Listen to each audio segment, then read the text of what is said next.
Good morning, student. Today I will further continue the revision of 10th chapter of history.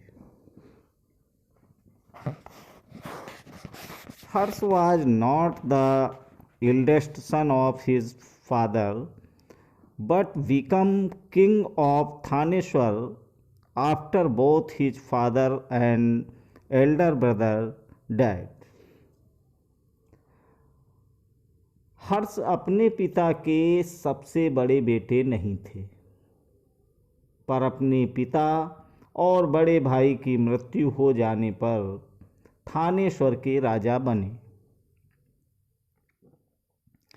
His brother in law was the ruler of Kannauj and he was killed by the ruler of Bengal. उनके बहनोई कन्नौज के शासक थे। जब बंगाल के शासक ने उन्हें मार डाला तो हर्ष ने कन्नौज को अपने अधिकार या अपने अधीन कर लिया और बंगाल पर आक्रमण कर दिया। हर्ष took over the kingdom of Kannauj and then led an army against the ruler of Bengal. Although he was successful in the east and conquered both Magad and Bengal, he was not as successful elsewhere. Magadh तथा संभवतः बंगाल को भी जीतकर उन्हें पूर्व में जितनी सफलता मिली थी उतनी सफलता अन्य जगहों पर नहीं मिली। He tried to cross the Narmada to march into the Deccan but was stopped by a ruler belonging to the Chaluk dynasty Pulkeशियन II। जब उन्होंने नर्मदा नदी को पार कर दक्कन की ओर आगे बढ़ने की कोशिश की तब चालुक्य नरेश पुलकेशियन द्वितीय ने उन्हें रोक दिया। The Pallava Chalukyas and Pulakeshin prashasti. पल्लव, चालुक्य और पुलकेशियन द्वितीय की प्रशस्तियाँ। The Pallavas and Chalukyas were the most important ruling dynasties in south India during this period. इस काल में पल्लव और चालुक्य दक्षिण भारत के सबसे महत्वपूर्ण राजवंश थे। The kingdom of the Pallavas spread from the region around their capital Kanchipuram to the Kaveri delta while that of the Chalukyas was centred around the Raichur Doab between the rivers Krishna and Tungabhadra. पल्लवों का राज्य उनकी राजधानी कांचीपुरम के आसपास के क्षेत्रों से लेकर कावेरी नदी के डेल्टा तक फैला था, जबकि चालुक्यों का राज्य कृष्णा और तुंगभद्रा नदियों के बीच था। A whole, the capital of the Chalukyas was an important trading center. It developed as a religious center with a number of temples. चालुक्यों की राजधानी ऐहोल थी। यह एक प्रमुख व्यापारिक केंद्र था। धीरे धीरे यह एक धार्मिक केंद्र भी बन गया, जहाँ कई मंदिर थे। The Pallavas and Chalukyas frequently raided one another's lands, especially attacking the capital cities, which were prosperous towns. Pallava और चालुक्य एक दूसरे की सीमाओं का अतिक्रमण करते थे। मुख्य रूप से राजधानियों को निशाना बनाया जाता था, जो समृद्ध शहर थे। The best known Chalukya ruler was Pulakeshin second. Pulakeshin द्वितीय सबसे प्रसिद्ध चालुक्य राजा थे। We know about him from Prasasti composed by his court poet Ravikirti. उनके बारे में हमें उनके दरबारी कवि रविकीर्ति द्वारा रचित प्रशस्ति से पता चलता है। This tells us about his ancestors who are traced back through for generations from father to son.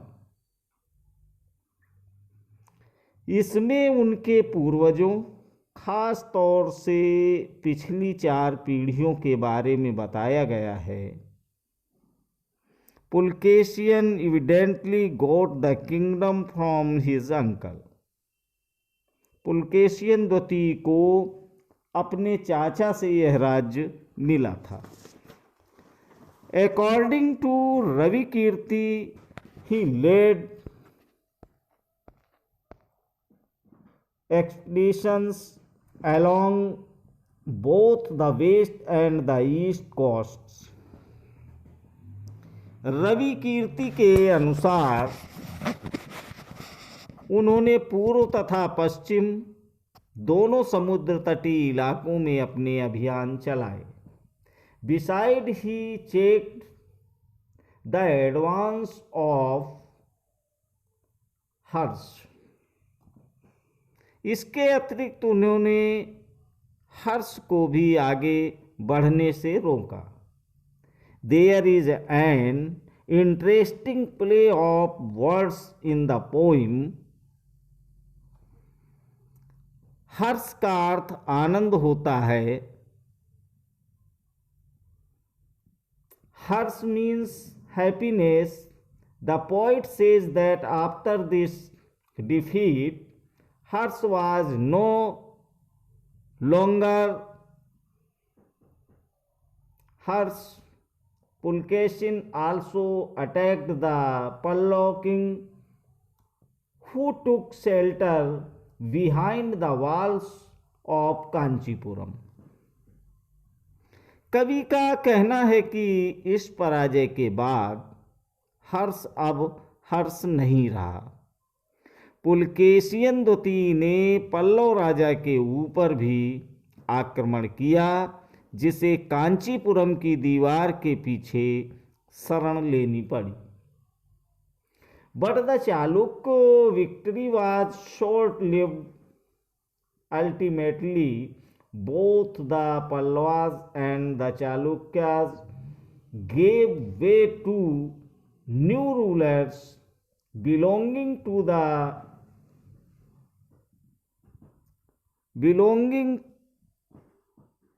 the Rashtrakoot and Chola dynasties, about which you will study in class 7th.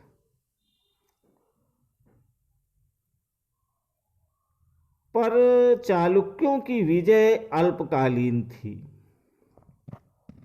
लड़ाई से दोनों वंश दुर्बल होते गए।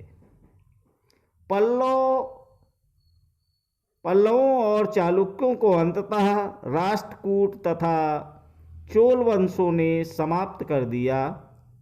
इनके बारे में तुम कक्षा 7 में पढ़ोगे। How were these kingdoms administered? इन राज्यों का प्रशासन कैसे चलता था? As in the case of earlier kings, land revenue remained important for these rulers and the village remained the basic unit of administration. पहले के राजाओं की तरह इन राजाओं के लिए भूमि कर सबसे महत्वपूर्ण बना रहा। प्रशासन की प्राथमिक इकाई गांव होते थे। There were some new developments as well. Kings adopted a number of steps to win the support of men who were powerful, either economically or socially, or because of their political and military strength. For instance, लेकिन धीरे धीरे कई नए बदलाव आए। राजाओं ने आर्थिक, सामाजिक, राजनीतिक या सैन्य शक्ति रखने वाले लोगों का समर्थन जुटाने के लिए कई कदम उठाए। फॉर एग्जाम्पल, उदाहरण के तौर पर, some important administrative post were now hereditary. कुछ महत्वपूर्ण प्रशासकीय पद आनुवंशिक बन गए। This means that son succeeded fathers to these post. अर्थात बेटे अपने पिता का पद पाते थे। For example, the poet Harishena was a mahadandanayaka और chief judicial officer like his father. जैसे कि कवि हर्षेण अपने पिता की तरह महादंडनायक अर्थात मुख्य न्याय अधिकारी थे। Sometimes one person held many offices. For instance, besides being a Mahadandanayak, Harshen was a Kumar Amat, meaning an important minister, and a Sandhi Vigrahik, meaning a minister of war and peace. कभी कभी एक ही व्यक्ति कई पदों पर कार्य करता था। जैसे कि हरिसेन एक महादंडनायक होने के साथ साथ कुमारामात अर्थात एक महत्वपूर्ण मंत्री तथा एक संध विग्रहिक अर्थात युद्ध और शांति के विषयों का भी मंत्री था। Besides, important men probably had a say in local administration. संभवतः वहाँ के स्थानीय प्रशासन में प्रमुख व्यक्तियों का बहुत बोलबाला था। These included These included the Nagar Shreshthi or chief banker or merchant of the city, the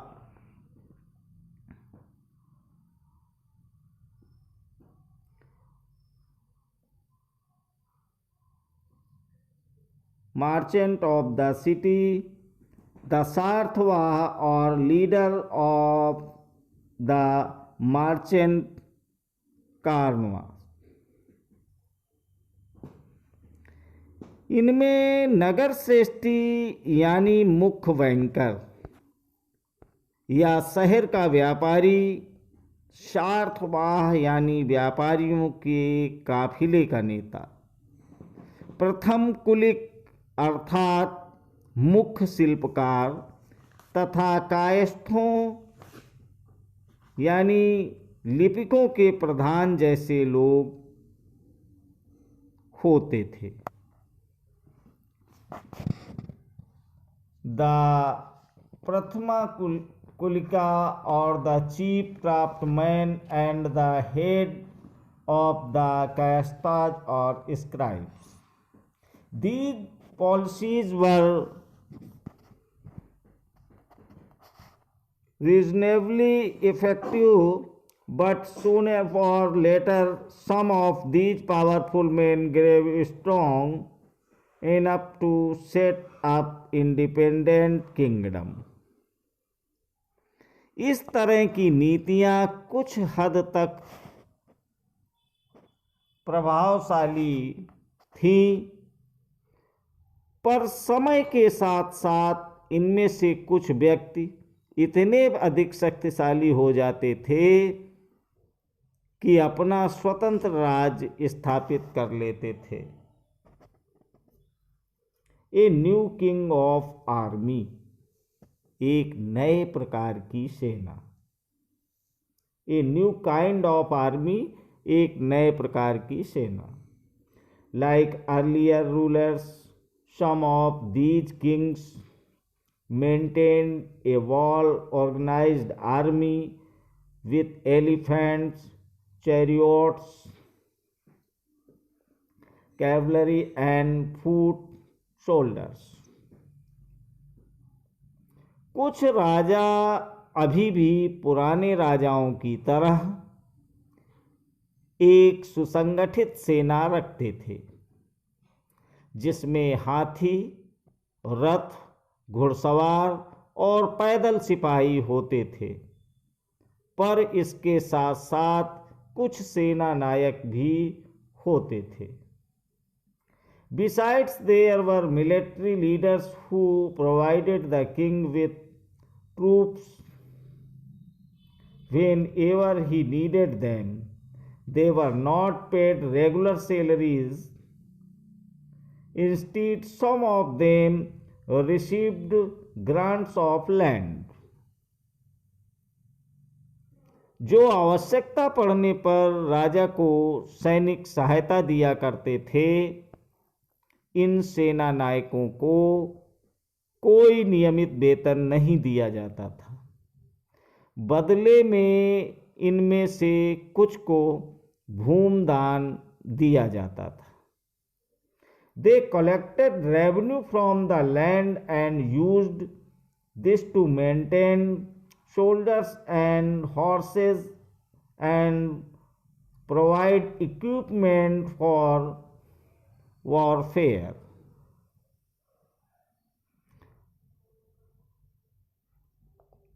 दी गई भूमि से ये कर वसूलते थे, जिससे वे सेना तथा घोड़ों की देखभाल करते थे और साथ ही वे इससे युद्ध के लिए हथियार जुटाते थे। These men were known as Samantas. Whenever the ruler was weak, Samantas tried to become independent.